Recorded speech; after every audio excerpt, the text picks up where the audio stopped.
आज हम गोवर्धन पूजा के बारे में कथा पढ़ेंगे। गोवर्धन को अन्नकूट के नाम से भी जाना जाता है। कथा इस प्रकार से है।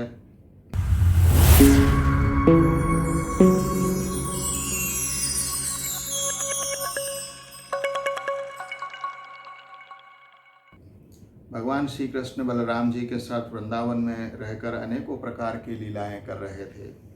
उन्होंने एक दिन देखा कि वहाँ पर सब गोप इंद्र यज्ञ की तैयारी कर रहे हैं। भगवान श्री कृष्ण सबके अंतर्यामी और सर्वज्ञ हैं, उनसे कोई बात छुपी हुई नहीं है, वह सब जानते हैं। फिर भी विनयवत होकर उन्होंने नंद बाबा व बड़े बूढ़े गोपों से पूछा कि पिताजी, आप यह किस प्रकार का आयोजन कर रहे हैं? कौन सा भारी काम है और कौन सा उत्सव आ पहुंचा है? इसका क्या फल है? मुझे विस्तार पूर्वक बताइए। नंद बाबा ने कहा कि बेटा, भगवान इंद्र वर्षा करने वाले मेघों के स्वामी हैं। वह समस्त प्राणियों को तृप्त करने वाला एवं जीवन दान देने वाला अन्न जल बरसाते हैं, और इस जल से पृथ्वी के गर्भ से जो अन्न फल फूल साग सामग्री उत्पन्न होती है, गायों के लिए हरा हरा चारा उपलब्ध होता है तथा जीविकोपार्जन की समस्या का समाधान होता है। मनुष्यों को खेती आदि प्रयत्नों के फल देने वाले इंद्र ही हैं।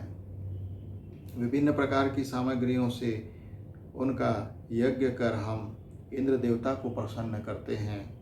यह धर्म हमारी कुल परंपरा से चला आ रहा है। जो मनुष्य काम, लोभ, भय तथा द्वेषवश ऐसे परंपरागत धर्म को त्याग करते हैं, उनका कभी मंगल नहीं होता है।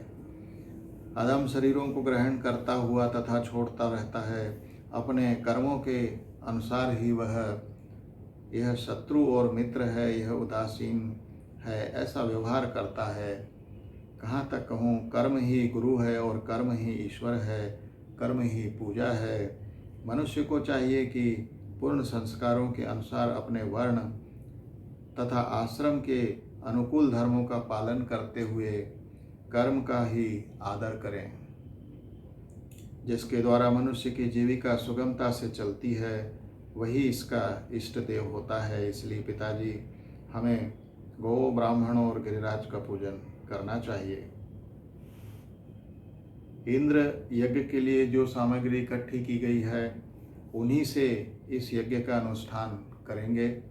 अनेक प्रकार के पकवान, खीर, हलवा, खुरचन, खीर मोहन, खजला, जलेबी, कलाकंद आदि आदि सभी से लेकर मूंग की दाल तक के बनाए हुए सभी पदार्थों से हम पूजन सामग्री का उपयोग करेंगे। ब्रज का सारा दूध एकत्र कर लिया जाए। वेद पाठी ब्राह्मणों को भली भांति हवन कराया जाए। उन्हें अनेक प्रकार के अन्न, गौएं और दक्षिणा भी दी जाए तथा चांडाल, पतितों तथा कुत्तों तक को यथा योग्य वस्तु देकर गायों को चारा दिया जाए। फिर गिरिराज को भोग लगाया जाए। इसके बाद खूब प्रसाद खा पीकर सुंदर सुंदर वस्त्र पहनकर, गहनों से सज सजाकर और चंदन लगाकर गौ, ब्राह्मण, अग्नि, गिरिराज, गोवर्धन की प्रदक्षिणा की जाए। पिताजी, मेरी तो ऐसी संपत्ति है, आप लोगों को रुचि लगे तो इसी प्रकार कीजिए। ऐसा यज्ञ गौ, ब्राह्मण और गिरिराज को प्रिय होगा और मुझे भी प्रिय होगा।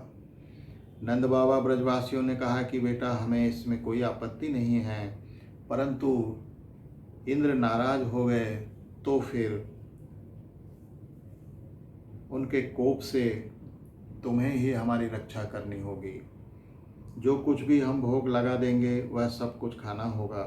गोवर्धन को हमसे अप्रसन्न नहीं होना होगा और उन्हें हम पर प्रसन्न होना होगा। हमारी संपूर्ण अभिलाषाओं को जिस प्रकार इंद्र पूर्ण करते रहे हैं, उसी प्रकार पूरा करना होगा। भगवान श्री कृष्ण ने नंद बाबा आदि को सभी बातों को मान लिया, क्योंकि कलात्मा भगवान की इच्छा थी और इंद्र का घमंड चूर चूर करने की सब योजना थी। भगवान श्री कृष्ण जिस प्रकार यज्ञ करने को कहा, उसी प्रकार से यज्ञ आरंभ हुआ। पहले ब्राह्मणों से स्वस्ति वाचन कराकर उसी सामग्री से गिरिराज और ब्राह्मणों को सादर भेंट दी तथा गौओं को हरी हरी घास खिलाई गई। इसके बाद नंद बाबा आदि गोपों ने गौओं को आगे करके गिरिराज की प्रदक्षिणा की। ब्राह्मणों का आशीर्वाद प्राप्त करके वह और गोपियां भली भांति श्रृंगार करके बैलों से जुती हुई गाड़ियों में सवार होकर श्री भगवान की कृष्ण की लीलाओं का गान करने लगी, गिरिराज की परिक्रमा करने लगी। भगवान श्री कृष्ण गोपों को विश्वास दिलाने के लिए गिरिराज के ऊपर एक दूसरा विशाल शरीर धारण करके प्रकट हुए और मैं गिरिराज हूँ इस प्रकार कहने लगे। भगवान श्री कृष्ण ने अपने उस स्वरूप को दूसरे ब्रजवासियों के साथ स्वयं भी प्रणाम किया और कहने लगे कि देखो कैसा आश्चर्य है, गिरिराज ने साक्षात प्रकट होकर हम पर कृपा की है। ये चाहे जैसा रूप धारण कर सकते हैं। जो वनवासी जीव इनका निरादर करते हैं उन्हें ये नष्ट करते हैं। आओ अपना और गौओं का कल्याण करते हैं। इस प्रकार भगवान श्री कृष्ण की प्रेरणा से नंद बाबा आदि बड़े बूढ़ों गोपों ने गिरिराज गौ ब्राह्मण आदि विधिपूर्वक पूजन किया तथा श्री कृष्ण के साथ सब मिलकर ब्रज में लौट आए। सभी जन गिरिराज बाबा का आशीर्वाद प्राप्त कर प्रसन्नचित हो रहे थे। उसी समय देवर्षि नारद इंद्र महोत्सव देखने की इच्छा से ब्रज में आए और पूछने पर ब्रजवासियों ने बताया कि श्री कृष्णचंद्र की आज्ञा से इस वर्ष इंद्र महोत्सव समाप्त कर दिया गया है। उनके स्थान पर गोवर्धन पूजा शुभारंभ कर दी गई है।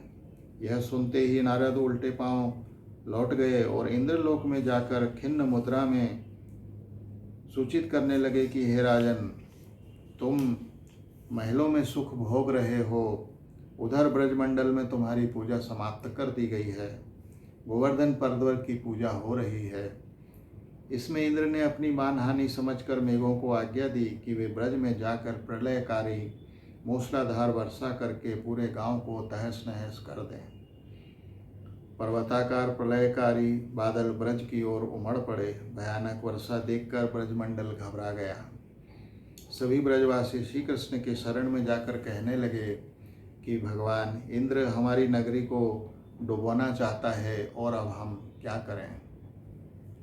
श्री कृष्ण ने शांता देते हुए कहा, तुम लोग गौओं सहित गोवर्धन की शरण में चलो, वही तुम्हारी रक्षा करेंगे। इस तरह से समस्त ग्वाल बाल गोवर्धन की तराई में पहुंच गए। श्री कृष्ण ने गोवर्धन को अपनी कनिष्ठ उंगली पर उठाकर सभी को शरण दी और 7 दिन तक गोप गोपिकाएं उसी की छाया में सुखपूर्वक निवास किया। इससे इंद्र को महान आश्चर्य हुआ। तब भगवान की महिमा को समझकर तथा अपना गर्व नष्ट जानकर वह स्वयं ब्रज में गए और भगवान श्री कृष्ण के चरणों में गिरकर अपनी मूर्खता पर महान पश्चाताप किया। 7वें दिन भगवान ने गोवर्धन को नीचे रखा और इसी भांति प्रतिवर्ष गोवर्धन पूजा के नाम से यह पर्व मनाया जाने लगा। जय श्री गोवर्धन भगवान।